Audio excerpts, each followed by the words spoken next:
buenos días. Bienvenidos a Estado Nacional este domingo 3 de diciembre. 3 de diciembre. Estamos solamente a 2 semanas del plebiscito, que es el próximo 17, así es que es uno de los temas que vamos a estar abordando, la campaña, las acusaciones de intervencionismo por parte de la oposición al gobierno. Vamos a tener un panel aquí en nuestra sección Camino al Plebiscito. Y el caso Convenios sigue complicando. En la última semana hubo nuevas declaraciones, nuevos anuncios de informes que se habrían conocido en el gobierno o no. Sigue siendo un problema para el gobierno. Peticiones de renuncia van y vienen. Y amenazas de acusación constitucional. El caso Convenios sigue siendo un gran problema en el gobierno. Y para eso, uno de los temas que vamos a hablar con el ministro secretario general de la Presidencia, que ya está aquí al ladito de nosotros, así que el ministro Álvaro Elizalde. Y también la crisis de las ISAPRES, sin duda, que para algunos implica una crisis en algún momento del sistema privado, no solamente del sistema de salud de las ISAPRES, sino que del sistema de prestadores, y también eso afectaría al sistema público. Vamos a estar conversando con el superintendente de salud, Víctor Torres. Y antes de partir, invitarlos como siempre a escanear el código QR que está en la parte inferior de la pantalla para poder acceder a Spotify y todos los contenidos de esta edición del programa y las anteriores de Estado Nacional. Así que aquí partimos con nuestro programa de hoy. Ya estamos, decíamos, ya está con nosotros sentado aquí, ¿cierto? Sentado el ministro Álvaro Elizalde. Ministro, buenos días, gracias por estar aquí en Estado Nacional. Constanza, buenos días, Matías, ¿cómo están? Unas semanas intensas. Vamos directo al grano. Las declaraciones del ex seremi de Vivienda, Carlos Contreras, señalando que había enviado él un informe a Presidencia, esa es la palabra que él usa, el destino, Presidencia, sobre el caso Democracia Viva antes de que se hiciera público este escándalo. Generó un nuevo problema, ¿cierto? Una nueva crisis al interior del gobierno. ¿Cómo toman el hecho de que parlamentarios del oficialismo estén pidiendo la salida del jefe de asesores de la presidencia, Miguel Crispi? A ver, en primer lugar, nosotros creemos que es imprescindible que todos estos hechos se esclarezcan. Por eso se hicieron en su oportunidad las denuncias ante el Ministerio Público, el propio ministro Monte entregó todos los antecedentes, también se proporcionaron los antecedentes al Consejo de Defensa del Estado para que se presentaran las querellas correspondientes. Y nos parece que es fundamental que esta investigación sea exitosa y de acreditarse delitos se apliquen las máximas sanciones que establece la ley. Pero este informe ese es el compromiso existe. que tiene el gobierno. Ahora, respecto de las declaraciones, los dimes y diretes, la ministra vocera fue bien clara.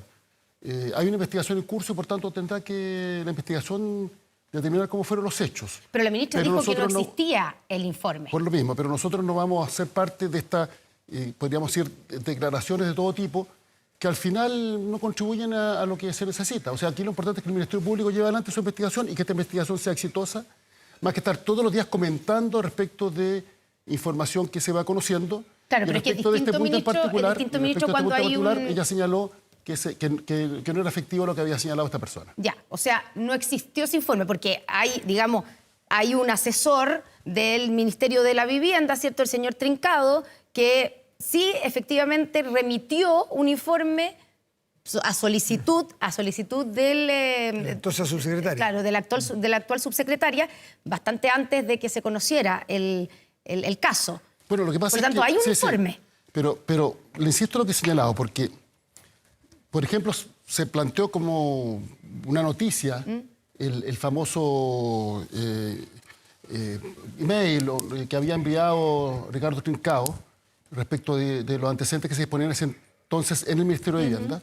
Pero le quiero decir que estos antecedentes fueron proporcionados por el ministro Montes a la Fiscalía. Cuando el ministro Montes va a Antofagasta y entrega, no sé si se acuerdan, estas cajas las carpetas, con información, estas carpetas, bueno, dentro de esa información estaba contenido precisamente este oficio al cual se hace referencia. Claro, pero cuando ese oficio se envía, no le llega, al parecer, por lo menos el ministro Montes no sabía, y por lo tanto no le llega a Presidencia, como dice Carlos Contreras. Le insisto en lo que le he señalado. Toda la información que se ha entregado en estos días corresponde a información que en su oportunidad el propio ministro Carlos Montes entregó a la Fiscalía. Entonces, entrar en la dinámica de los dimes y diretes no creemos que sea, digamos, que contribuya a lo que se requiere. ¿Qué es lo que se necesita?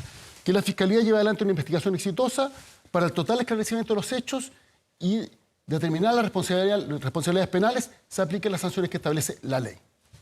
Si en mayo le llega de parte de los funcionarios del MIMBO de Antofagasta esta carta denunciando eventuales irregularidades, le llega a la subsecretaria le pide al señor Trincado que haga un informe, él entrega este informe.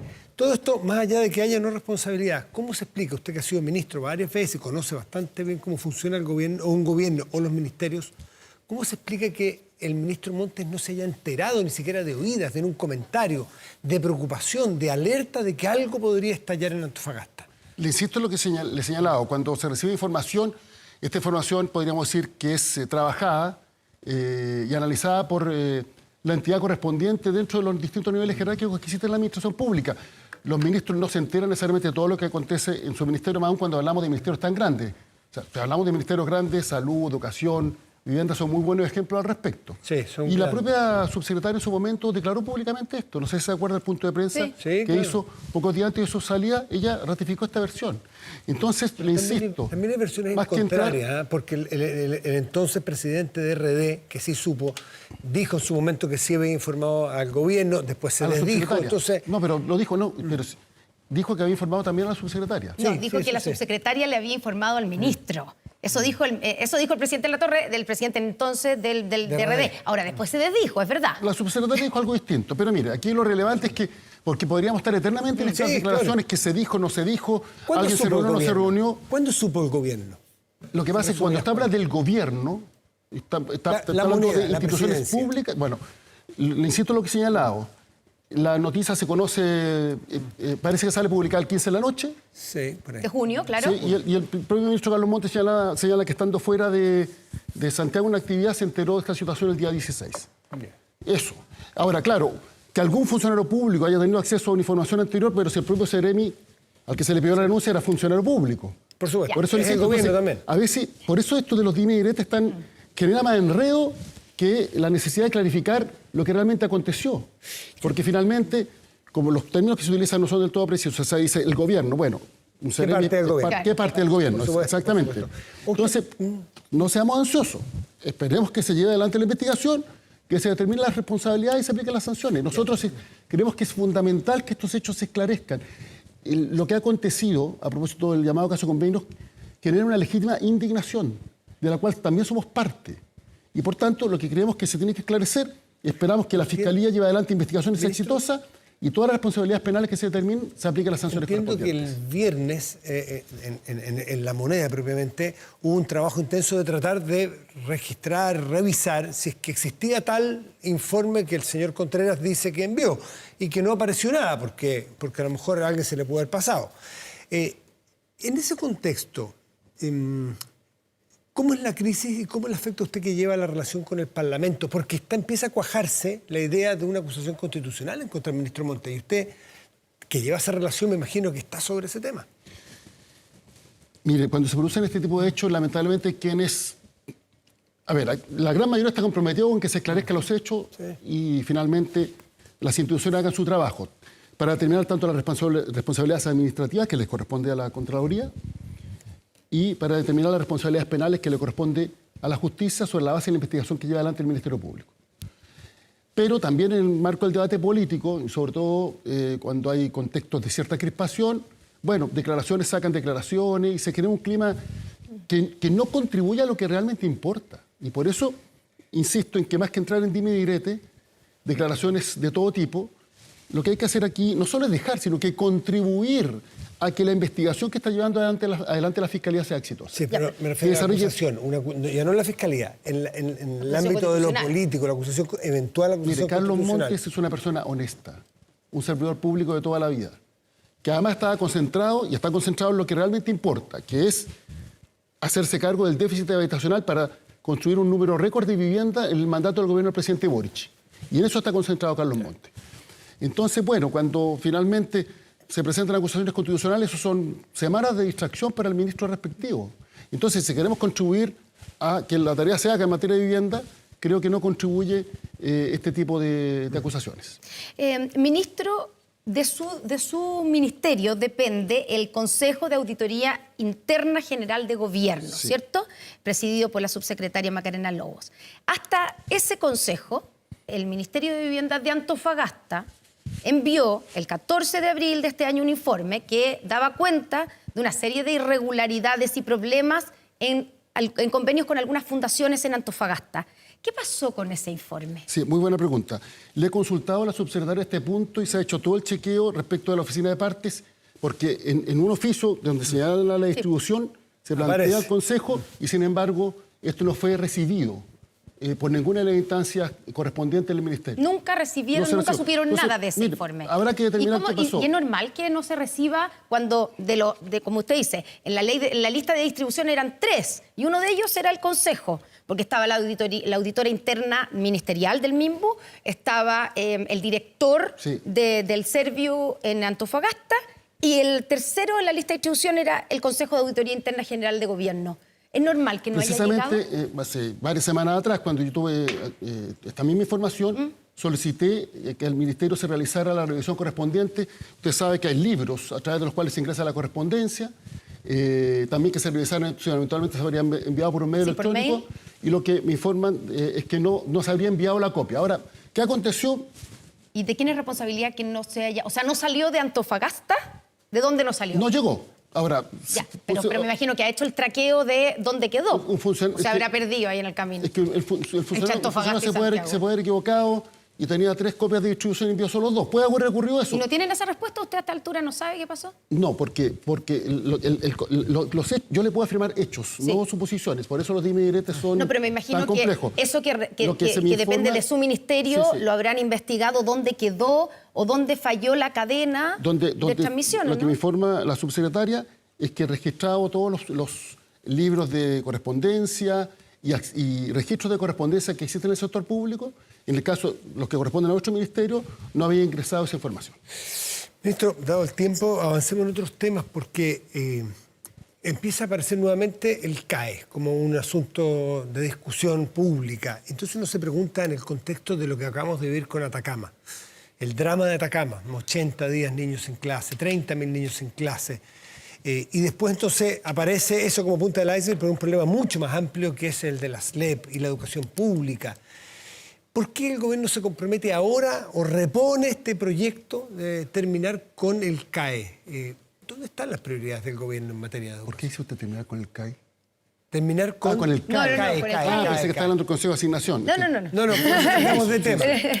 ¿Por qué ahora ese tema? CAE. ¿Por qué? Disculpe, a lo mejor me expresé mal. El modo de la pregunta anterior. No, pero Matías le dijo que vamos a cambiar de tema en virtud del tiempo. Sí. Estamos viviendo aparentemente otro contexto de educación, otras prioridades, otras urgencias, otros dolores muy profundos de la educación básica y pública de niños. Y volvemos a hablar del CAE. Muy buena pregunta. Primero, esto corresponde a un compromiso de campaña, pero adicionalmente, lo que se ha comprometido, y esto fue en el marco de la ley de presupuesto, es ingresar antes de la presentación de la próxima ley de presupuesto un proyecto de ley que se haga cargo del financiamiento universitario. Y eso implica, obviamente, corregir una serie de aspectos para el futuro y establecer eventualmente una nueva arquitectura que funcione de mejor forma. El contenido específico se va a dar a conocer cuando se presente ese proyecto, no antes. Había una serie de lucubraciones también al respecto, pero el contenido específico se va a señalar y se va a dar a conocer cuando se presente el proyecto respectivo. ¿A qué se refiere con contenido específico? ¿En que no se atreven a comprometerse a una condonación general porque no hay recursos hoy día? ¿O sí es parte del compromiso? Como parte de la responsabilidad con la cual se tiene que actuar en esta materia, obviamente que existe un desafío, un problema del cual hay que hacerse cargo, pero los recursos que tenemos son limitados. Es más, los recursos comprometidos dentro del pacto fiscal tienen otro tipo de destino, principalmente el desafío que hay, por ejemplo, en materia de salud y también en materia de pensiones. Ahí tenemos un desafío enorme y, por tanto, de aprobarse el pacto fiscal con la reforma tributaria correspondiente, esos recursos ya tienen un destino. Por tanto, se va a hacer un planteamiento respecto a un procedimiento para hacerse cargo del financiamiento universitario que tenga sus propias formas de financiamiento y el detalle se dará a conocer cuando se presente el proyecto. Ya, y si no es el pacto fiscal, o sea, si no es reforma tributaria, ¿cuáles son las posibilidades, las fuentes de financiamiento para una eventual condonación del CAE que sabemos, obviamente no sabemos el detalle, por lo tanto, a qué universo va a afectar o va a beneficiar, pero todos los números que están dando vueltas son altísimos? ¿De dónde se va a sacar esa plata? Por lo mismo, el propio ministro Marcel, consultado este jueves, al respecto señaló que los detalles se van a dar a conocer cuando se presente el proyecto. Ya, pero al comprometerse con el envío de un proyecto, me imagino que tiene que haber habido una discusión de si somos capaces de tener un proyecto y de cumplir con esta promesa. Y eso pasa por saber cómo lo vamos a financiar. El ministro Marcel ha sido siempre súper claro en descartar que las platas salgan de la reforma tributaria o de un pacto fiscal. La pregunta es, ¿de dónde lo sacan? Lo que él ha señalado claramente es que cuando se presente el proyecto se va a dar a conocer el contenido del mismo, obviamente, y los detalles técnicos, y la forma de financiamiento tiene que ver con la propia arquitectura que se diseña para este proyecto. Ya, pero entonces, usted no tiene ningún detalle de cómo se va a realizar la condonación del CAE. Hay alternativas sobre la mesa que se están estudiando. Por ejemplo. Pero no le puedo adelantar. Pero le hago, No, porque- dígame sí o no. ¿Es para todos? No, es que sobre esto quiero ser bien claro, Constanza, y usted me conoce. Cuando se hacen anuncios hay que ser responsable, por tanto, uno no puede estar ¿cómo se hace? adelantando. Pero aquí se hace un anuncio, pero esto fue un No, el anuncio. compromiso es presentar el proyecto de ley. O sea, no Ya, hay- pero no hay hay un forma de hacer el anuncio, acuerdo pero con los- no se sabe con los- ni a quiénes van a beneficiar, si Ni es para cómo. todo por alguno, ni cómo se va a financiar. Eso no es irresponsable. Tiene pinta de aspirina, disculpe que se lo plantee tan Bueno, honestamente. pero- Tiene pinta de un analgésico porque el tema no nos preguntan de Pero, esto hoy día pero porque no está es bien, prioridad. pero no prejuzgue cuando todavía no conoce el contenido. No, un prejuicio, Yo entiendo- es un entiendo- comentario. Porque parece que no hay solución, pero el tema cada cierto tiempo hay que ponerlo para el compromiso de campaña. Porque no hay mucha definición. Bueno, este es un compromiso que se adquirió en el marco de la ley de presupuesto. Se comprometió a la presentación de un proyecto. Obviamente el proyecto se hace cargo del futuro, pero también respecto de la deuda. Y la forma específica que va a tomar el proyecto es algo que se va a dar a conocer cuando las distintas alternativas que están sobre la mesa y que están estudiando los equipos técnicos tomen la decisión correspondiente. Ya, pero entonces, ministro, ¿todavía no está descartado la posibilidad de que la condonación sea para todos? Usted lo dijo claramente, el nivel de recursos que comprometería una decisión de esa naturaleza supera con creces la capacidad fiscal que tiene nuestro país, la capacidad de recursos que tiene el Estado. Y por lo mismo, pero no me haga adelantar, cuando se presente el proyecto vamos a dar a conocer los detalles del mismo. Pero lo que usted está diciendo es que entonces no va a ser para todos porque es financieramente imposible. ¿Usted me quiere sacar una declaración? No, Sí. usted lo acaba, eso es lo que está diciendo. Lo que le digo es que vamos a actuar con la responsabilidad suficiente para hacernos cargo de un problema, pero entendiendo que los recursos que tenemos son limitados. Ya, por lo tanto, cuando los recursos son limitados, no puede ser para todos porque eso requiere recursos que están ya, pero entendiendo eso, solo quiero preguntarle, usted dice, hay que ser responsable cuando se hace un anuncio. Sí. Ya, pero aquí se hace un anuncio sin ningún detalle de a quiénes. Esto es lo más lejos que hemos llegado, que usted dice, reconoce entre una cosa y otra que no va a ser para todos porque financieramente no es posible, pero no sabemos cómo se va a financiar. ¿No es eso irresponsable, ministro? En absoluto, porque en el marco de la ley de presupuestos se hizo un planteamiento de esta naturaleza y, por tanto, dentro de los compromisos que adquirió el gobierno fue la presentación de un proyecto que se haga cargo del tema del financiamiento universitario. Y los plazos que se plantearon fue la próxima ley de presupuestos precisamente para darse todo el tiempo necesario para que este proyecto sea sostenible técnicamente, sea financiable y, obviamente, repercuta en hacerse cargo del problema que existe y no sea, como lo dice Matías, solamente una aspirina. Si es que si se plantea la eventualidad de un proyecto para un año más que todavía no tiene definiciones, suena O a un campaña poquitito- política. No sé, O a campaña. no hay que prejuzgar. No, pregunto. A mí lo que me interesa es, más que juzgar, es entender cuál es la prioridad en educación hoy día en el gobierno. Ayer le leía a Daniel Mansuy que decía que lo que le defrauda a este gobierno, viniendo de o dirigido por ex dirigentes estudiantiles, es que no sea prioridad la educación en este gobierno. Pero usted dirá que sí es prioridad. Dentro de educación, ¿cuál es el punto número uno de su agenda en educación hoy día? Sí, pero le voy a Usted no decir es el porque... ministro, pero usted está en el gabinete político. No sé si tengo aquí la copia aquí los compromisos del Ejecutivo en el marco Usted es el número uno de la en ley de educación. presupuesto. ¿De qué hablan cuando hablan de educación ustedes en el gabinete? Nosotros tenemos un desafío principalmente en la reactivación educativa y también tenemos que hacer nuestro cargo porque el impacto que tuvo la pandemia en el retraso, en el nivel de aprendizaje de los niños y niñas Monstruoso. es significativo.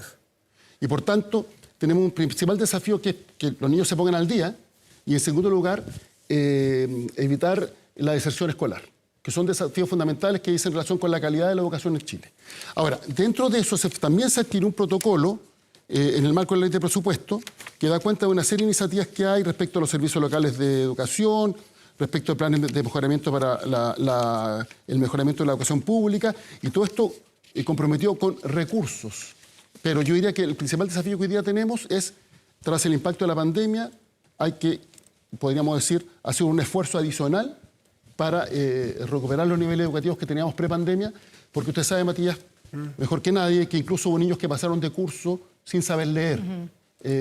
Y por tanto, ese es el principal desafío al cual está concentrado el ministro de Educación. Y hay niños que hoy día, que este año estuvieron más de 60 días sin clase, además de todo lo de la pandemia. Y niños que participaron de la educación telemática, muchas veces sin constancia de que estuvieran realmente conectados, o sea, pueden estar conectados formalmente.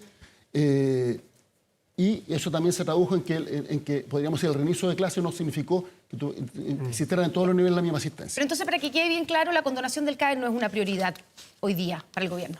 Tenemos el compromiso de presentar un proyecto al respecto y usted puede hacer distintas tareas en materia educativa simultáneamente, porque van por carriles separados. Ministro, hablando de prioridades, usted dijo que no se están cumpliendo las urgencias de los proyectos ligados a seguridad y que por eso no han salido. ¿Cuáles son los proyectos que están entrampados? Vamos por partes. A ver, ¿no fue eso lo que dijo? Algunos proyectos no han salido dentro del plazo que nos gustaría, pero, y lo hablé con el presidente del Senado, porque el presidente del Senado podemos tener diferencias políticas, pero la verdad es que en esto ha habido un trabajo coordinado, y además quiero valorar que él cuando asumió como presidente del Senado, estoy hablando de Juan Antonio Coloma, él señaló que tenía que haber una prioridad en materia de proyectos sobre seguridad, y al poco tiempo se suscribió el acuerdo encabezado por el ministro Toá con los dos presidentes de las cámaras. El fast track. ¿Qué llevamos hasta el momento? 41 leyes publicadas en lo que va del gobierno en materia de seguridad. Y son leyes sustantivas. O sea, toda la ley que entrega nuevas técnicas de investigación para enfrentar el crimen organizado, aprobada y publicada. La ley que entrega herramientas para enfrentar el narcotráfico, también aprobada y publicada. La ley que tipifica delitos económicos y ambientales, también. Publicada también. Entonces, ¿cuáles son las que están entrampadas dentro de la agenda, de que, dentro según de la agenda usted, no se están prioritaria, cumpliendo esas urgencias? Dentro de la agenda prioritaria, que son 31 iniciativas, no necesariamente 31 leyes, porque algunas se fusionan, en fin, pero son 31 compromisos, hay 19 que ya están despachados. Y hay otros que están pendientes. Y en ese contexto hemos señalado que es necesario cumplir con las urgencias para poder despacharlos dentro de plazo. Por ejemplo, nos parece que es fundamental la ley de inteligencia económica. La ley de inteligencia económica lo que permite es seguir la ruta del dinero, porque a veces hay dinero de carácter ilícito, se genera y se obtiene a través de la comisión de un delito y después se va blanqueando. Entonces esto nos permite contar con herramientas para determinar cuándo el dinero tiene origen ilícito. Es relevante también en materia tributaria, nos permite, ya lo dije, enfrentar el crimen organizado, el narcotráfico. En otros países incluso se usa para enfrentar a los grupos terroristas que tienen formas de financiamiento irregular. Si todos están de acuerdo en que la seguridad es prioridad, que ese tipo de iniciativas son importantes, ¿dónde está el obstáculo? ¿Por qué no salió ya? ¿Quién pone el obstáculo y qué obstáculo Porque hay? A veces algunos presidentes de comisión ponen en tabla proyectos que no están con urgencias. Ya. Y lo que nosotros estamos pidiendo... ¿Eso está pasando dónde? ¿En el Senado, en la Comisión de Seguridad, encabezada por el senador Kast? Mire, es que no me haga pelear. Usted está diciendo en algunas comisiones, si son los temas de seguridad, será en la Comisión de Seguridad. Este proyecto hace tiempo que no está puesto en tabla y tiene... ¿Y eso lo tiene que hacer el senador Kast? Está en la Comisión de Seguridad del Senado y tiene suma urgencia desde hace... Entró con urgencia y al mes o poco tiempo, esto entró en mayo, se le puso suma urgencia, ha habido audiencias, pero no se ha votado en general el proyecto. Queremos que se vote en general porque con eso va a sala, la sala, si ratifica, vuelve en particular y ahí podemos presentar indicaciones. Y podría citar otro ejemplo. Ahora, eso no obsta que creo que se ha avanzado. Y lo otro, el compromiso que tiene el gobierno es de tal magnitud con la seguridad, porque nosotros podríamos haber comprometido a la presentación de proyectos. Porque hasta ahí llega la responsabilidad del gobierno, después depende del Congreso. Y nos comprometimos con el despacho de los proyectos. Sí. Con plazos muy acotados. Pero el gobierno no solamente envía, sino que pone las urgencias. Y usted sabe perfectamente que ahí está el combustible que uno le pone en un motor. Bueno, los proyectos, mire, nosotros hemos presentado todos los proyectos comprometidos, hemos presentado todas las indicaciones comprometidas. ¿Y las urgencias? Y también la urgencia. Entonces, ¿sabe cuántas urgencias llevamos en el año? Más de 1.500, sobre distintos proyectos de ley. Ya, entonces el senador Kast está entrampando. El único llamado, no, es que yo no utilizaría la palabra entrampar. Hacemos un llamado de buena fe, con la mejor de las intenciones, de que los presidentes de comisiones cumplan con la urgencia. ¿Por qué no lo hacen cuando usted conversa informalmente con ellos?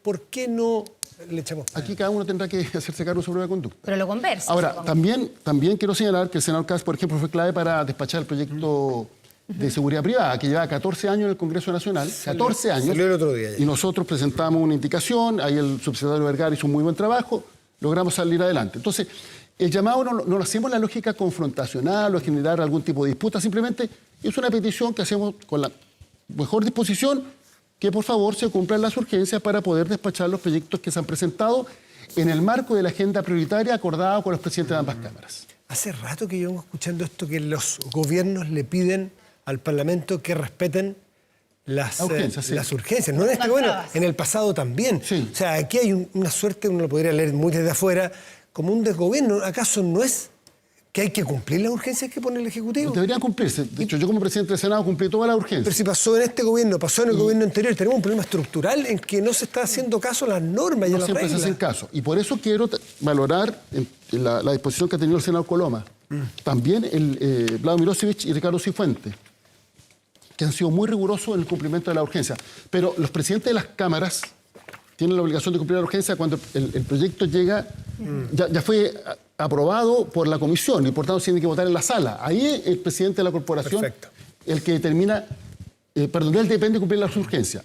Y en ese sentido quiero ser categórico que los presidentes de la Cámara de Diputados y del Senado han sido muy respetuosos de la urgencia que ha presentado el gobierno. Ministro, muy relacionado con esto fue el mea culpa que hizo el presidente Gabriel Boric en la presentación también del presupuesto ese mismo día, donde se hace cargo de alguna manera de las trabas que pusieron como oposición a las medidas, tanto a la agenda de seguridad como otras, durante el gobierno de Sebastián Piñera. ¿A usted qué le parece ese mea culpa? ¿Se siente identificado? Usted era senador en ese momento cuando esto pasaba, digamos. ¿Y qué le responde a los críticos que dicen que es un poco tardío el mea culpa del presidente? Nunca es tarde, por lo siguiente, porque si entramos en la dinámica de yo hago esto ahora porque tú lo hiciste antes, es un cuento de nunca acabar. Y al final, ¿quién se ve perjudicado? El país. Por el contrario, yo creo que el presidente fue muy honesto y muy valiente para decir lo que dijo. Y la interpelación que hace la hace en su condición de jefe de Estado pensando en Chile. Usted era senador en ese momento, por eso. ¿Usted le consta que hubo ahí? ¿Usted sentía que había trabas legislativas de la oposición en los paquetes de medidas que planteaba el gobierno en ese momento? La oposición de hoy día es diversa, la oposición de aquel entonces también era diversa. Por tanto, las distintas fuerzas políticas tenían matices. Pero los representantes del Frente Amplio, concretamente el mismo presidente que era diputado. Que hay una tentación muchas veces de entrar en la dinámica de la disputa entre sectores políticos y no pensar en lo que es bueno para el país. Le doy un buen ejemplo que ha acontecido en este mandato. La reforma constitucional de infraestructura crítica, que es la que habilitó el despliegue de las Fuerzas Armadas en la frontera norte. Sí. Bueno, cuando se votó en la Cámara de Diputados, sectores de oposición la votaron en contra para hacerle pagar un costo al gobierno. Y se cayó esa ley, se cayó esa reforma constitucional. Y un grupo transversal de senadores tuvimos que presentar una nueva. Ahora contrasta, porque en el Senado la oposición había tenido una actitud muy constructiva. Entonces, tampoco uno puede aquí generalizar. La oposición, no. A veces una Cámara es más obstruccionista que otra, a veces una Cámara es más constructiva que otra, a veces un partido tiene matices en su interior, a veces hay diferencia entre las bancadas. Entonces, yo creo que más que entrar en la lógica de pasarse cuenta, aquí lo importante es el llamado que se hace para anteponer el interés superior del país, porque los panamericanos y los panamericanos lo demostraron. Cuando nos unimos nos va bien y podemos hacer grandes cosas. El desafío que tenemos en materia de seguridad es enorme. No es un problema que se haya originado con el gobierno del presidente Boric, viene desde antes. Pues bien, a la fecha, el gobierno del presidente Boric es el gobierno que tiene más leyes aprobadas en materia de seguridad desde que recuperamos la democracia. Ya. 41 leyes publicadas y 44 aprobadas. Le quiero decir que el gobierno que aprobó más y publicó más fue el gobierno del presidente Lagos, 32 en 6 años. Y este gobierno ni siquiera cumplió 2 años. Entonces, es evidente que hemos hecho un desafío, hemos asumido un desafío en materia legislativa, no solo en seguridad, también en otras áreas, porque también tenemos récord de leyes aprobadas. Ahora, no ha sido fácil, porque a veces por esta disputa política se generan estas dinámicas. Pero también quiero destacar que a veces las declaraciones que se hacen a la prensa son mucho más dramáticas, podríamos decir, que al momento de votar para sacar adelante los proyectos de ley, y por eso quiero valorar que en general hay sectores de la oposición que sí tienen voluntad constructiva. Yo espero que no solo insistan en esa actitud, sino que contagien a todos los demás. Ministro, hablando de proyectos de ley de crisis, nos quedan muy pocos segundos, pero ¿cuándo empiezan a votarse las indicaciones a la ley corta para solucionar o para enfrentar el tema de las ISAPRES, que me imagino que es una urgencia, ¿no? No sé si el gobierno tiene claridad de una inminente crisis sistémica del sistema de salud, no solo de las ISAPRES, si no se resuelve el problema de las ISAPRES. Bueno, Primero, este problema no lo generó el gobierno, se generó por un fallo de la Corte Suprema. Sí. Y en Chile los fallos se cumplen. Nadie está por sobre la Sí, ley. pero la todos tenemos que solución, cumplir los fallos de la llave Corte para Suprema. solucionarlo lo tiene El gobierno lo tiene presentó el un gobierno. proyecto para generar mejores condiciones, pero para cumplir el fallo. Sí. Bajo ninguna circunstancia que no se cumpla. Y en ese contexto se presentó un proyecto, después hubo una comisión de expertos que asesoró a los senadores, se acogieron parte de esas sugerencias y se presentaron indicaciones. El proyecto ya fue votado en general por la comisión y corresponde ahora que se vote en particular. Nosotros ya presentamos las indicaciones y estamos a la espera también de que los propios parlamentarios puedan presentar las propias y sobre esa base esperamos que se despache con relativa celeridad en el Senado porque ¿Cuánto? todavía tiene que ir a la Cámara. Quedan 2 semanas legislativas ahora en diciembre. Después hay 3 semanas legislativas en enero y después viene el receso legislativo en febrero. Y el proyecto tiene que ser aprobado en el mes de abril, en ambas cámaras. Oiga, Por tanto, obviamente, el presidente Boric manifestó hemos presentado las urgencias correspondientes para que se despache. El presidente Boric manifestó intención de voto para el 17 de diciembre al decir que no podemos retroceder en el derecho de las mujeres. Pero, Matías, Me pregunto, a mí ¿no? me llamó la atención la reacción que generó esa declaración del presidente Boric y cómo la extrapolaron con efectos distintos. ¿Alguien puede estar en desacuerdo con esa afirmación? No, pero... No, le pregunto, ¿usted, por ejemplo, está en desacuerdo con no, esa por- afirmación? no, ¿Pero nada, por qué? Ya. ¿Por qué se dice entonces? Claro. Porque participó en una actividad con mujeres y por tanto dijo que tenemos que seguir avanzando ¿Y quiere respecto a decir los que derechos de él las mujeres. estima que Sí, con hay el algo- nuevo texto constitucional se retrocede? ¿Eso quiere decir el presidente? ¿Se retroceden los derechos para las mujeres? Dijo que no hay que retroceder los derechos de las mujeres y punto. Y el gobierno en ese sentido Pero en este contexto lo que está haciendo... no tenemos que leerlo en clave electoral. Es solamente ¿Por qué habría de leerse? porque estamos a 2 semanas Pero mire, de un mire. plebiscito. Pero además, ¿por qué, Apito, Pero- de qué se dice no debemos retroceder? Que cuando se dice eso cuando hay una especie de peligro o amenaza de que podríamos retroceder, ¿o no? Pero yo insisto, es que al final se extrapola la declaración del presidente y se le da una connotación distinta. No sé, a mí me parece casi una frase que entiendo que es compartida por ustedes. Sí, pero... ¿O alguno de ustedes está porque retrocedamos? en materia de derechos de ¿Usted las está mujeres? porque Pregunto. retrocedamos? En absoluto. Ya. ¿Y por qué alguien podría estar? Bueno, pero si hubo una actividad donde se está hablando de los derechos de las mujeres, es un momento para afirmar algo por el estilo. Y de ahí se saca una conclusión. Bueno, no quiero equivocada. el tema. ¿Qué es Está equivocada, lo que señor quiero destacar? No, es que quiero ser bien cuidadoso en este punto. El gobierno está cumpliendo con su obligación de informar a la ciudadanía para que finalmente concurran con todo, los ciudadanos y ciudadanas concurran con todos los elementos de juicio a las urnas el 17 de diciembre. Al igual que la vez pasada, se han impreso constituciones y se están distribuyendo a lo largo de todo Chile. La ministra Vallejo ha liderado el proceso de distribución de las constituciones. ¿Y el gobierno en qué está concentrado? En gobernar. Porque tenemos enormes desafíos en seguridad, en salud, en educación. Y en eso estamos concentrados. En lo que a mí respecta, estamos coordinando con los ministros Agenda todo lo que es la agenda legislativa para sacar adelante proyectos que son buenos para el país. A eso estamos abocados. Si alguien quiere dar interpretación distinta a las declaraciones, Ministro yo creo Elizalde, que muchas gracias por simplemente estar esta mañana no con corresponde nosotros. a lo que se está haciendo. Muy bien, ministro. Gracias, ministro. Muy buenos Gracias a días. ustedes. Bueno, y hubo acusaciones.